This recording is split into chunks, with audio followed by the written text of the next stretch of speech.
तो करीब 56 घंटे पहले आधी रात को सैफ अली खान पर हमला हुआ। 56 घंटे पहले एक शख्स हाई सिक्योरिटी सोसाइटी में सारी सुरक्षा व्यवस्था को धोखा देते हुए, धत्ता बताते हुए सैफ अली खान के घर में घुसा और उसने इस वारदात को अंजाम दिया। लेकिन 56 घंटे बाद भी वो हमलावर, वो आरोपी कहां है, अभी तक पुलिस नहीं ढूंढ पाई। उसे इस सवाल का जवाब अभी पुलिस को नहीं मिला। इसलिए यह सवाल उठ रहा है कि अभी तक जांच में क्या हुआ और क्या वाकई में अभी और वक्त लगना है। नमस्कार, मैं हूं आपके साथ रवि मिश्रा और इस कार्यक्रम में, इस बड़ी कवरेज में मेरे साथ है मेरी सहयोगी निधि। चलेंगे उनके पास भी। तो सैफ अली खान पर हमला करने वाला कहां है? अब तक वो पुलिस की पकड़ से बाहर है। आखिर अब तक पुलिस के हाथ हमलावर क्यों नहीं आया?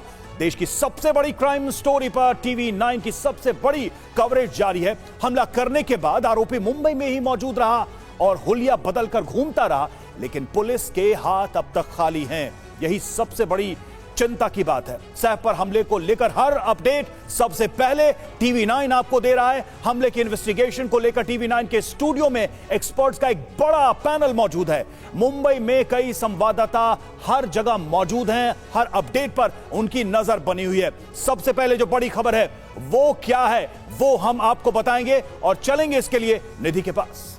जी हाँ, कुछ सवाल ऐसे हैं जो बहुत ज्यादा अनसुलझे हैं। इन्हीं सवालों के जवाब तलाशने की कोशिश होगी इस कार्यक्रम में। सैफ हमला केस में इस वक्त एक बहुत बड़ा खुलासा आपके सामने करने जा रहे हैं। हमले के बाद हमलावर ने खरीदा था हेडफोन। जी हाँ, हेडफोन खरीदा गया था। यही वो हमलावर बताया जा रहा है। दादर की मोबाइल दुकान से इसने हेडफोन खरीदा। दादर की मोबाइल दुकान में टीवी 9 भारतवर्ष पहुंच चुका है। सीसीटीवी से आरोपी के दुकान में आने की पुष्टि हुई है। ये जो सीसीटीवी आप देख रहे हैं, इसी के जरिए ये फुटेज सामने आई कि आरोपी दाखिल होता है इस मोबाइल शॉप में। और आपको बता दें कि बांद्रा से दादर की दूरी 8 किलोमीटर से ज्यादा की है। तो लोकेशन एक और सामने आई है। जब बांद्रा में ये पूरी वारदात हुई, सैफ अली खान के घर पर चाकू से वार हुआ, उसके बाद हमलावर का एक और सीसीटीवी आ गया है जिसमें ये दिख रहा है कि वो हेडफोन खरीदने एक मोबाइल शॉप पर जाता है। और दादर की जिस दुकान से संदिग्ध हमलावर ने हेडफोन खरीदा था, वहां से टीवी 9 भारतवर्ष की एक्सक्लूसिव रिपोर्ट अब हम आपको दिखाने जा रहे हैं। सैफ अली खान का हमलावर अब तक फरार है और बताया जा रहा है कि पुलिस उसकी छानबीन में जुटी हुई है। मुंबई पुलिस की 35 टीमें उसको ढूंढ रही है, लेकिन अब तक पुलिस के हाथ खाली है। मैं फिलहाल मुंबई के दादर इलाके में हूं, जहां पर हमला करने के बाद आरोपी पहुंचा था। हमलावर ने इसी दुकान से एक हेडफोन खरीदा था और सुबह 9 का वक्त था जब वो यहां पर पहुंचा था। उसने हेडफोन खरीदा और इसी दुकान में हेडफोन खरीदने के बाद आरोपी यहां से भाग निकला है और पुलिस अब उसकी छानबीन कर रही है। कल देर रात करीब 12 बजे के बाद मुंबई पुलिस की 2 टीमें यहां पर पहुंची और उन्होंने इस पूरे इलाके में जितने भी ऑफिसेस है, दुकानें हैं और जिनके पास सीसीटीवी है, उन सभी से बातचीत की है, उनके सीसीटीवी चेक किए हैं। ऐसे ही एक शख्स हमारे साथ है। क्या नाम है आपका? मेरा संकेत। संकेत नाम है। कहाँ पे है आपका दुकान है? ऑफिस है। कहाँ है ऑफिस? अंदर है। हाँ। पुलिस आई थी यहाँ पे? आए थे, क्राइम वाले आए थे। हाँ। और कैमरे चेक करके गए। अच्छा, और कितने देर तक थे वहाँ पे छानबीन कर रहे थे? 9 बजे आए थे, 10:30 11 बजे तक। 11:30 बजे तक उन्होंने छानबीन की है। क्या कुछ पूछा आपसे? कोई सवाल पूछे गए आपसे? नहीं, सिर्फ कैमरे चेक करके गए। चेक करके गए। और यहाँ के हमको जानकारी मिली है कि जितनी भी दुकानें हैं जहाँ पे सीसीटीवी है, सबके सीसीटीवी चेक किए। सबके। ऐसी जानकारी मिल रही है कि 9 बजे के करीब जो हमलावर है यहाँ पर पहुंचा था, उसने एक हेडफोन खरीदा इस दुकान से और फिर यहाँ से वो निकल गया दादर के रास्ते से।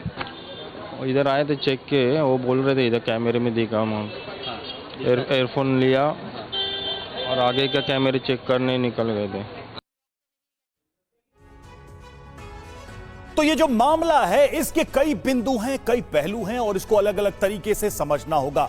इसका जो क्राइम पक्ष है वो क्या है, इसमें जो जांच चल रही है, फॉरेंसिक पक्ष है वो क्या है, चूंकि सैफ अली खान को गंभीर चोट आई है तो इसका मेडिकल पक्ष क्या है, और पूरे मामले में जो एक इन्वेस्टिगेशन का पूरा दायरा है वो किस तरीके से, ये सब कुछ समझने के लिए, ये सब कुछ जानने के लिए हमारे साथ एक्सपर्ट्स का एक बड़ा पैनल इस वक्त स्टूडियो में मौजूद है। देखिए, मेरे साथ अगर मैं बात करूं, मेरे लोअर स्टूडियो और अपर स्टूडियो में मेहमान हमारे मौजूद हैं। मेरे साथ लोअर स्टूडियो में इस वक्त डॉक्टर अनुराग सक्सेना, जो कि न्यूरोसर्जन है मणिपाल अस्पताल के, और professor Bhupesh Verma, forensic expert हमारे साथ इस वक्त स्टूडियो में मौजूद है। वेद भूषण, पूर्व अधिकारी दिल्ली पुलिस के हमारे साथ मौजूद है। निधि के पास भी मेहमान मौजूद है, चलते हैं उनके पास। बिल्कुल रवि, हमारे साथ भी दो खास मेहमान जुड़ गए। एक हमारे साथ प्राइवेट डिटेक्टिव जुड़ रहे हैं जो इन्वेस्टिगेटिव किस आगे बढ़ रहा है। हमारे साथ अजित सिंह जी जुड़ रहे हैं, उनसे बातचीत करेंगे। और हमारे साथ वेद भूषण जी जुड़ रहे हैं, फॉर्मर दिल्ली पुलिस ऑफिसर, उनसे भी बातचीत करेंगे कि पुलिस इस केस में कैसे आगे बढ़ रही है। Ravi, over to you.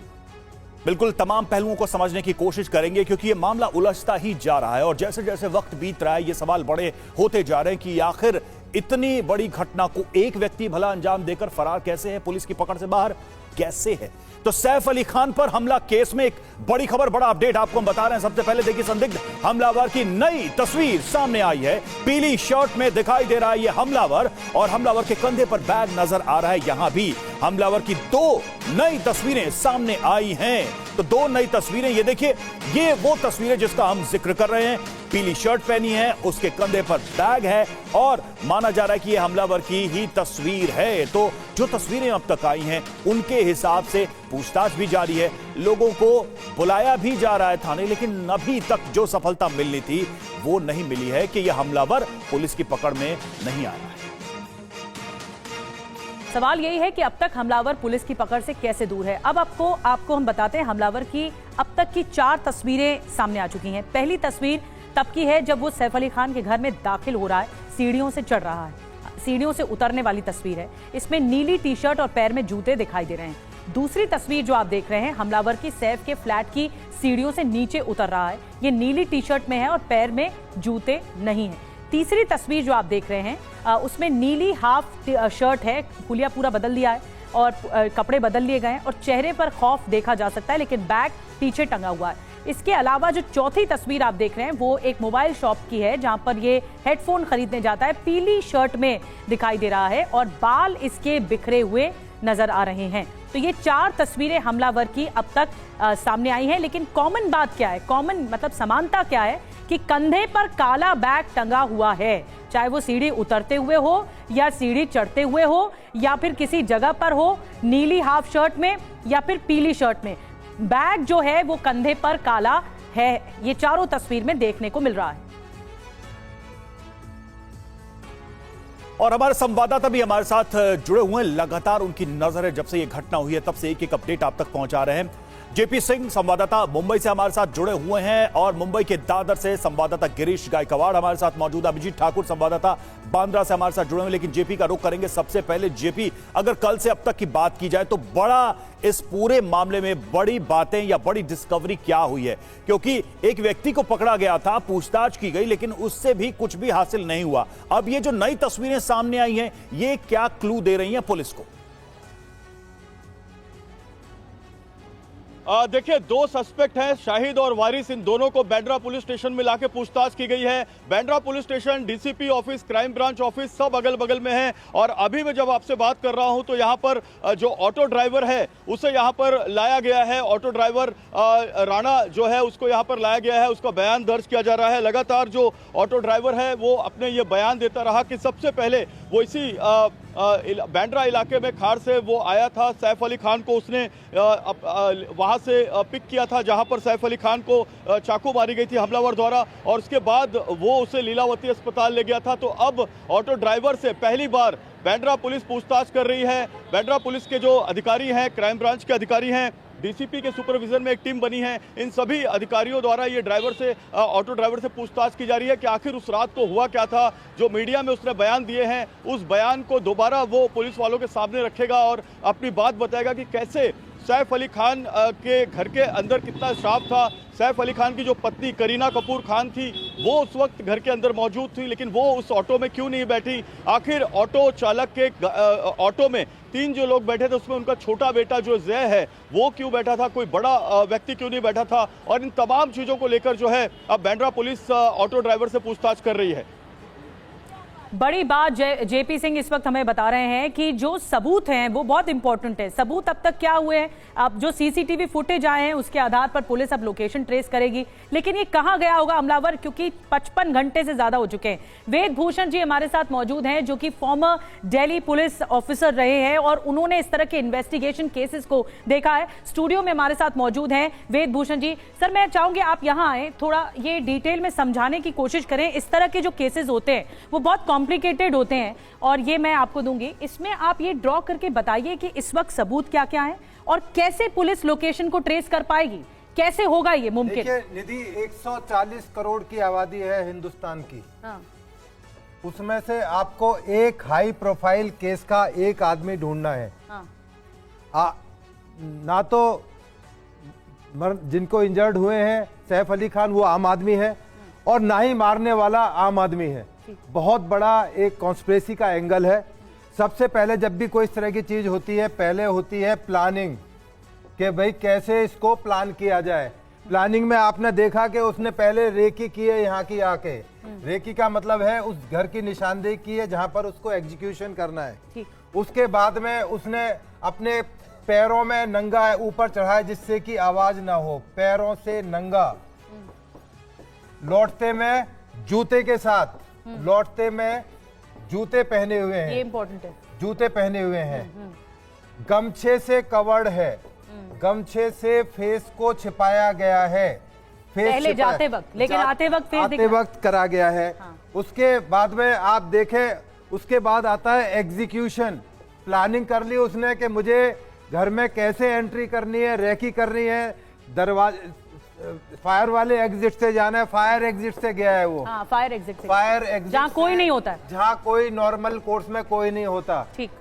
Main gate से एंट्री नहीं है, क्योंकि मेन गेट्स पर तमाम सीसीटीवी, तमाम चीजें, सिक्योरिटी गार्ड, तमाम तरह के इंतजाम है। और बता दूं कि सैफ अली खान ने पहले अपनी जिंदगी में कोई पुलिस में कंप्लेंट नहीं की कि उसकी जान को या उसके परिवार की जान को कोई खतरा है, कोई उससे रैंसम की डिमांड आई है। ये पॉइंट नोट करने वाला। अच्छा, नंबर उसके बाद में मेन गेट से नहीं गया है, वो स्केल किया है, कूदा है।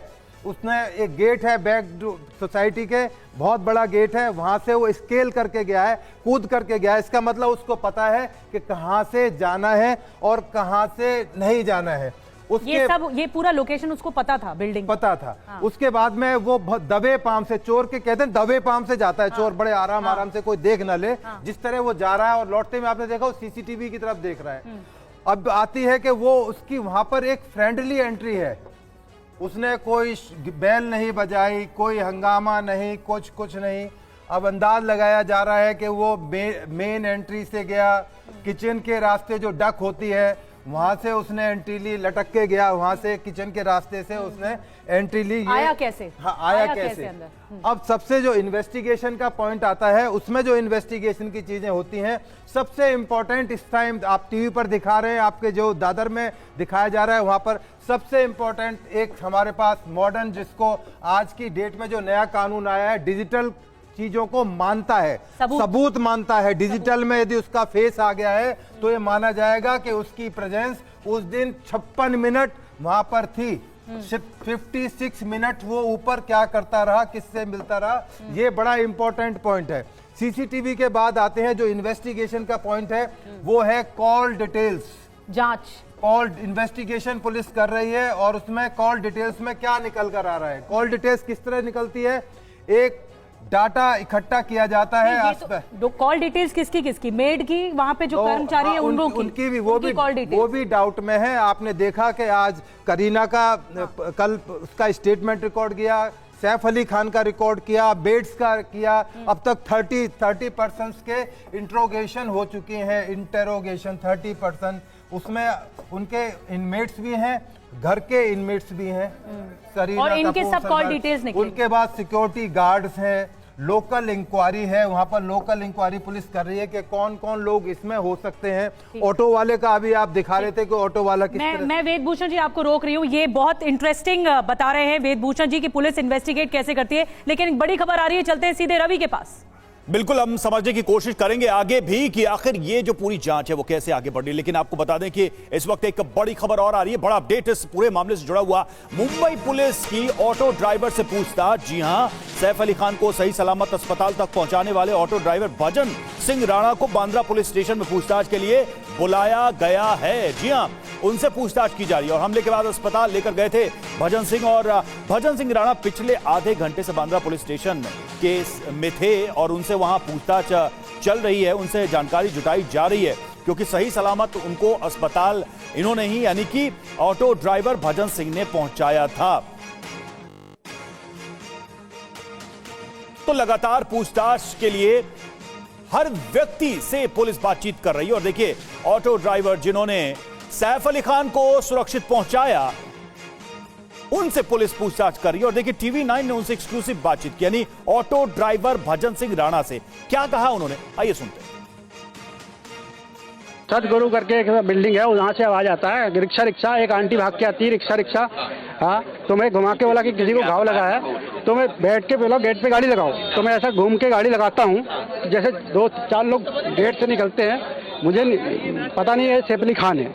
हाँ, तो वो बैठते आराम से रिक्शे में, खून से लथपथ है, वाइट कुर्ता था, पजामी थी, तो वो सब दिखा। देख के घबराहट तो मेरे को भी हुई, मैंने किसी को घाव लगाया, इसको फटाक से पहुंचाओ। तो कहाँ पे आपके ऑटो में यहीं पे बैठे थे वो? ये सैफ अली खान ऐसे करके बैठ गया, उनका बीच में कोई बच्चा था, वो बैठ गया, उसमें साथ में कोई यंग आदमी था, 3 आदमी बैठ गए रिक्शे में। अच्छा, आप कितने देर में वहाँ पे पहुँचाए थे अपने लीलावती हॉस्पिटल? कितने देर में? 5 से 4 मिनट या 6 मिनट की स्पीड से आप लेके गए? हाँ। तो आपको पता था ये सैफ अली खान थे जिनको आप? नहीं, मेरे को ये नहीं मालूम था। जब उतरे हैं, उतरने के बाद जब स्टाफ को बुलाया गया है स्ट्रेचर मंगाने के लिए कि मैं सैफ अली खान हूँ, फटाक से स्टाफ बुलाओ, सॉरी, तो इसके लिए जब बोला है तब मुझे पता चला कि ये सैफ अली खान है। तो देखिए, TV9 भारतवर्ष भी लगातार कोशिश कर रहा है कि इस पूरे मामले की जितनी कड़ियां हैं उन तक पहुंचा जाए और सच को समझने की कोशिश की जाए। अभिजीत हमारे साथ जुड़े। अभिजीत, हमने ऑटो ड्राइवर का बयान सुना, TV9 से बातचीत करते उन्होंने क्या क्या कहा, लेकिन अभी भी सबके जहन में एक सवाल है कि ऑटो से क्यों जाना पड़ा सैफ अली खान को, तब जबकि उनके ऊपर जानलेवा हमला हुआ था। इसको लेकर स्थिति क्या स्पष्ट हो चुकी है, बातें क्लियर हो चुकी हैं कि यह सिचुएशन क्यों आई?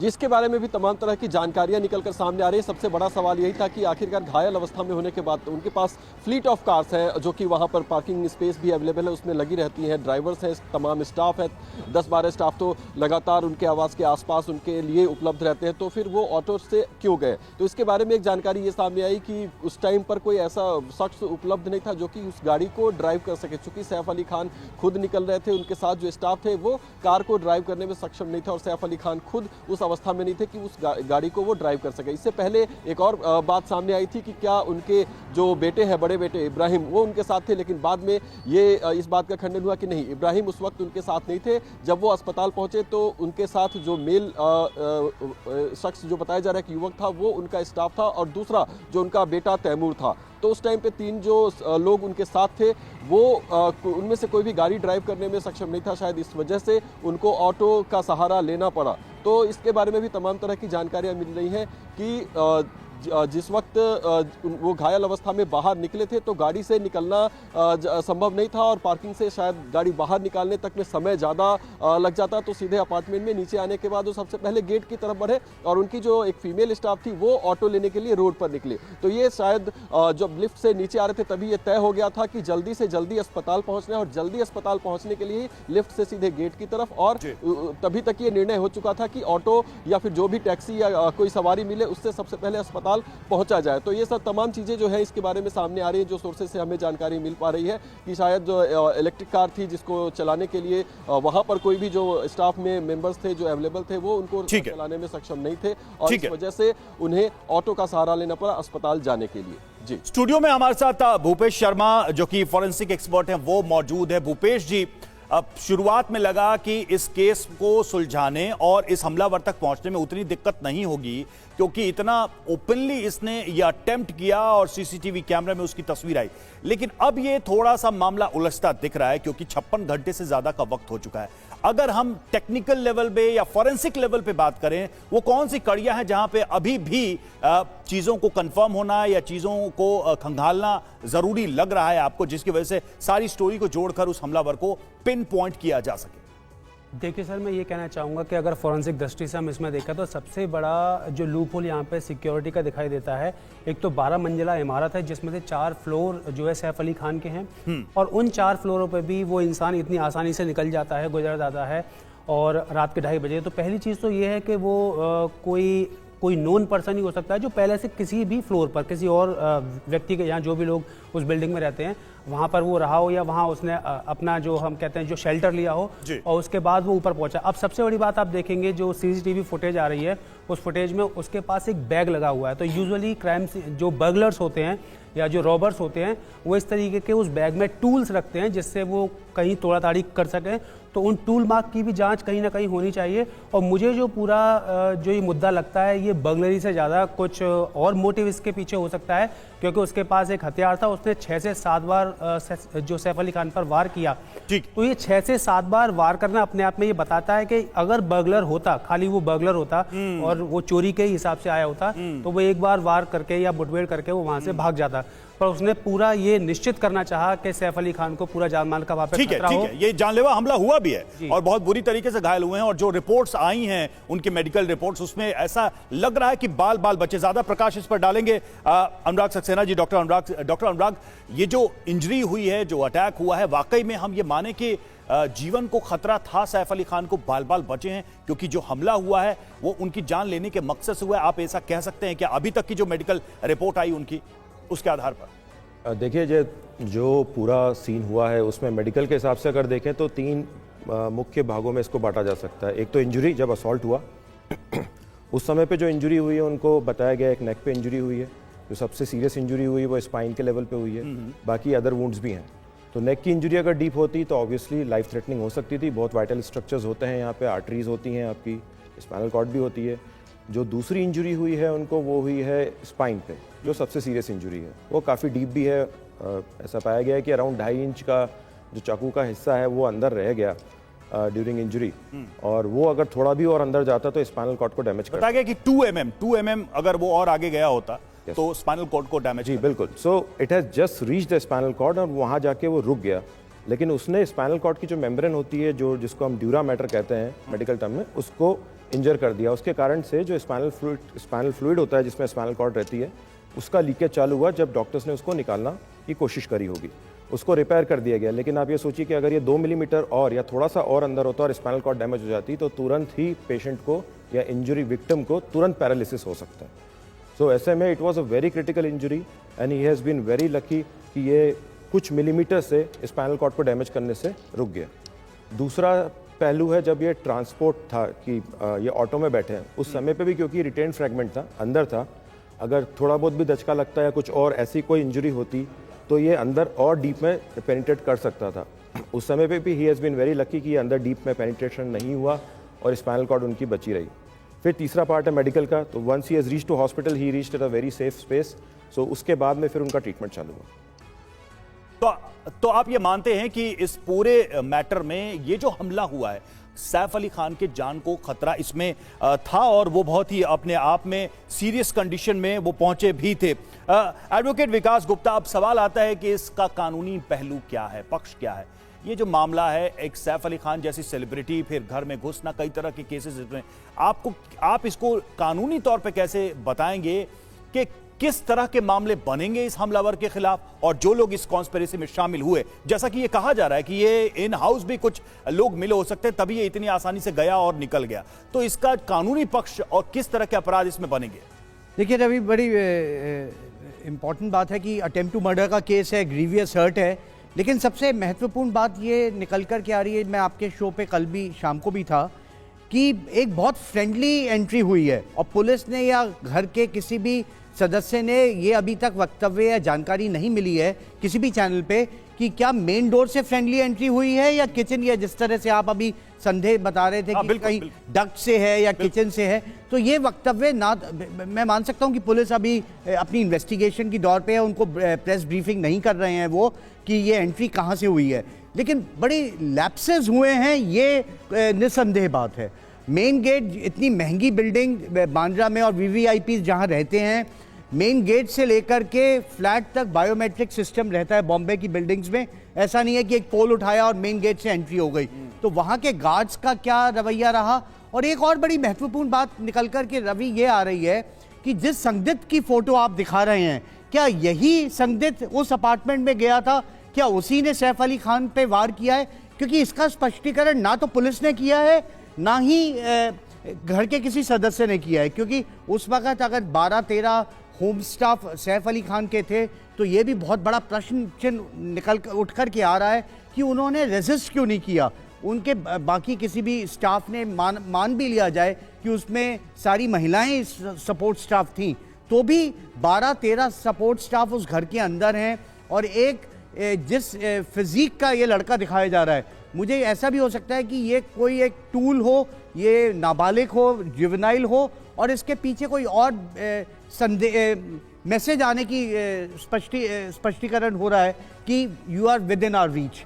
तो एक कॉन्स्पिरेसी को भी आप इस इनिशियल स्टेज ऑफ इन्वेस्टिगेशन में आप रूल आउट नहीं कर सकते। पुलिस हर पहलू को इन्वेस्टिगेट करेगा कि क्या ये आइसोलेशन का केस था, ये इंडिविजुअल परपरेटर ऑफ क्राइम है या इसके साथ कोई और। बहुत सारे पहलू हैं इसमें, जैसा आपने भी बताया कि बहुत सारे एंगल्स हैं और उसमें अभी जांच भी चल रही है। लेकिन सबसे बड़ा सवाल यही है कि इतना बड़ा अपराध हुआ है तो उसमें अभी तक पुलिस को सफलता क्यों नहीं मिली उस व्यक्ति तक पहुंचने के लिए। इस केस से जुड़े, इस मामले से जुड़े कई और पहलू हैं, कई और फैक्ट्स हैं। निधि के पास चलेंगे उनको समझने के लिए, जानने के लिए। निधि। बिल्कुल रवि, क्योंकि ये गुत्थी जो है वो उलझी हुई है, इसीलिए सबसे बड़ी क्राइम स्टोरी है इस वक्त देश में ये, और सनसनीखेज मामला है, एक सेलिब्रिटी के साथ ये वार हुआ है, तो ऐसे में इन्वेस्टिगेशन भी बहुत ज्यादा अहम हो जाती है। हमारे साथ स्टूडियो में मौजूद हैं वेद भूषण जी, मौजूद हैं, दिल्ली के पूर्व पुलिस अफसर हैं, और साथ ही हमारे साथ अजित सिंह भी मौजूद हैं, जो कि आप डिटेक्टिव हैं, प्राइवेट डिटेक्टिव हैं। मैं जानने की कोशिश करूंगी आपसे, क्योंकि हमारे साथ हमारे सहयोगी गिरीश भी जुड़ रहे हैं उस जगह से, क्योंकि ये जो संदिग्ध हमलावर बताया जा रहा है उसने हेडफोन खरीदा एक मोबाइल शॉप पे जाकर। गिरीश वहां पहुंच गए, यानी टीवी9 भारतवर्ष इस दुकान पर जा पहुंचा है। गिरीश हमारे सहयोगी, हम कुछ ही देर में जुड़ेंगे, उनके पास चलेंगे। लेकिन अजीत जी, मैं आपको यहां पर बुला रही हूं, और देखिए इससे पहले हम वेदभूषण जी से भी बात कर रहे थे। मैं आपसे इस सिलसिले में बात करूंगी, लेकिन मैं ये जानना चाहती हूँ, 2 करोड़ तक की आबादी है मुंबई की, और एक सेलिब्रिटी के साथ इतना हाई प्रोफाइल ये मामला हो जाता है, एक वारदात बड़े आसानी से हो जाती है। इसमें अगर जब क्लूलेस होता है कि ये पता नहीं लग पाता कि रडार पर तो है लेकिन आपको पकड़ में नहीं आ रहा आरोपी, तो क्या करते हैं? क्या प्राइवेट डिटेक्टिव्स की मदद ली जाती है, और यहाँ पर कैसे क्लू ढूंढा जाता है? देखिए, ये एक कंपाउंड है आपका, पूरी बिल्डिंग है। हाँ। अगर कोई आदमी किसी स्पेसिफाइड फ्लोर में जा रहा है, हाँ, चाहे वो सीढ़ियाँ जो भी इस्तेमाल कर रहा है, उसको रास्ता तो पता है। रास्ता पता करने के लिए उसने रेकी की होगी। रेकी करने के लिए एक बार में रेकी नहीं होती, वो कम से कम 4-5 बार आया होगा। हो सकता है पिछले 1 महीने 2 महीने के अंदर वो 4-5 बार इधर आया होगा। फायर एग्जिट से गया, उसने सारे एग्जिट देखे हैं, सारी एंट्रीज देखी हैं उसने, तो वो कम से कम 4-5 बार अंदर गया होगा।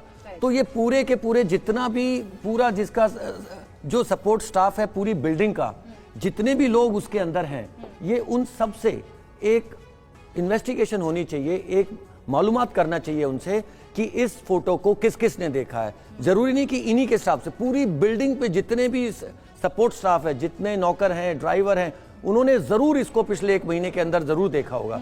ये गार्ड से तो छुप सकता है पर बाकी लोगों से नहीं छुप पाएगा। मतलब आप कह रहे हैं कि फोटो दिखाकर ये पूछना चाहिए स्टाफ मेंबर से, yes, या पूरी बिल्डिंग में जितने भी कर्मचारी हैं, yes, कि इसको क्या देखा है। yes, ये बहुत बड़ी बात है। हाँ। हाँ। नंबर 2, अब जब ये आदमी एंटर कर गया है वहां से, तो ये एंट्री का जो भी इसका एंगल रहा है, चाहे वो खिड़की से गया है या ये एंट्री इसने फ्रेंडली ली है। हाँ, डक से थोड़ा जाना मुश्किल होता है ऐसी जगह में। नहीं जाया जाता। हाँ, डक से थोड़ा मुश्किल होता है जब तक आपको किसी रेफ्रिजरेशन और जितनी भी एसी डक्टिंग का आपको एक्सपीरियंस नहीं है, पता नहीं है, आपको पता नहीं, साउंड नहीं है, टेक्निकली तो नहीं पहुंच सकते हो। तो या तो ये कहीं ना कहीं किसी सपोर्ट स्टाफ कोई जानता है इसको। क्या ये भी हो सकता है, क्योंकि फ्लोरिंग का काम चल रहा था, मैं ये जानने की कोशिश कर रही थी, अखबारों में ये है कि फ्लोरिंग, उनके घर में कुछ काम चल रहा था, तो हो सकता है कि ये पता हो उसको, क्या ये उसमें भी हो सकता है? नहीं, वो जो इनके घर में काम चल रहा था वो कारपेंटर का काम था। हाँ। और कारपेंटर से ऑलरेडी पूछताछ हो गई है, तो ये ऐसा नहीं है इन्वॉल्वमेंट नहीं, उसमें इन्वॉल्वमेंट नहीं नजर आता। ठीक है सर, बहुत इंपॉर्टेंट पॉइंट है, मैं आपके पास आऊंगी। अजित जी हमारे साथ हैं, प्राइवेट डिटेक्टिव के तौर पर, वो हमें इन्फॉर्मेशन दे रहे हैं। लेकिन बड़ी बात क्या है? देखिए, बड़ी बात ये, एक बड़ी खबर ये भी मिल रही है इस वक्त की, ब्रेकिंग न्यूज सैफ अली खान के इस केस में, कि सीएम देवेंद्र फडणवीस की तरफ से कहा जा रहा है, बड़ा बयान उनका आ गया है देवेंद्र फडणवीस का, उनकी तरफ से कहा गया कि पुलिस को अहम सबूत मिले हैं केस में। देखिए, अगर सीएम कह रहे हैं कि पुलिस को अहम सबूत मिले हैं, तो अब देखिए पुलिस उस कड़ी तक जुड़ रही है, जल्द केस का खुलासा होगा, ये देवेंद्र फडणवीस का कहना है। क्या कुछ कहना है सीएम का, आपको सुनवाते हैं। उस मामले में पुलिस की तफ्तीश जारी है, पुलिस ने इसके बारे में आपको ब्रीफिंग भी दिया है, बहुत क्लूज पुलिस को मिले हैं। मुझे लगता है कि पुलिस जल्दी इस केस को जीरो डाउन करेगी। तो देवेंद्र फडणवीस का यह कहना है कि पुलिस इस केस को जल्दी से सॉल्व करे, ये सभी की प्राथमिकता इस वक्त है, प्रायोरिटी में ये केस है और देखना होगा कि इसमें कौन कौन इन्वॉल्व होता है। लेकिन एक और फुटेज आ चुका है, सीसीटीवी फुटेज, वो मोबाइल शॉप से उस संदिग्ध हमलावर कर आया है, बताया जा रहा है। गिरीश वहां पर हमारे जो सहयोगी हैं वो इसी दुकान में मौजूद हैं। गिरीश, ये बहुत इन्वेस्टिगेशन की महत्वपूर्ण कड़ी है, एक सीसीटीवी आया है इसी दुकान से, आप वहां पर मौजूद हैं, क्या कुछ कहना है कि कब खरीदने आया था ये हेडफोन?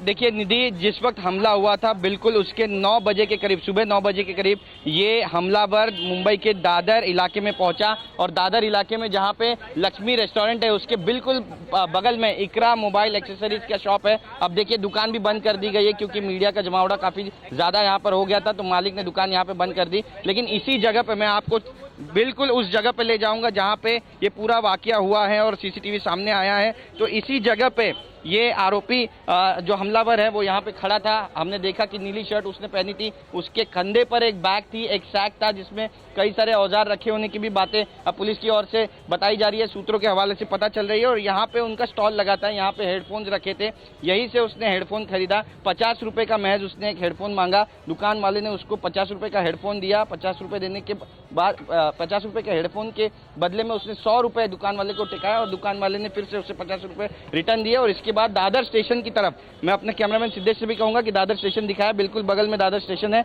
और दादर स्टेशन से ट्रेन बोर्ड करके वो यहां से निकल गया, ऐसी जानकारी सूत्रों के हवाले से मिल रही है। और पुलिस अब इन सारे तारों को जोड़ने की कोशिश कर रही है, सारे बिंदुओं को जोड़कर इस आरोपी की खोजबीन जारी है। और इसी दरमियान एक जो बड़ी खबर अब मिल रही है उसमें पुलिस महकमा ही नहीं बल्कि महाराष्ट्र राज्य का जो मंत्रिमंडल है उसके जो नेता है वो भी सक्रिय हो चुके हैं और उनके जरिए भी पुलिस को ढेर सारी जानकारी दी जा रही है। इस आरोपी के बारे में बेहद संगीन ऐसी जानकारी भी कुछ देर में सामने आ सकती है, ऐसी भी जानकारी है। और शाम तक इस आरोपी को, इस हमलावर को पुलिस पकड़ सकती है, ऐसी जानकारी है, क्योंकि 35 से भी ज्यादा टीमें अब रवाना हो चुकी है। Mumbai crime branch, Mumbai police action mode में है। और हमलावर कब तक, बड़ा सवाल ये है कि हमलावर कहां गया। जिस मोबाइल शॉप से आप बता रहे हैं उसने मोबाइल शॉप बेशक अपनी बंद कर दी हो, लेकिन ये इकरा मोबाइल एक्सेसरीज की शॉप है और ये दादर में है। दादर का जो लोकल स्टेशन है वहां से ये आया इस शॉप पर और उसके बाद ये 8 किलोमीटर की दूरी बताई जा रही है बांद्रा से दादर की।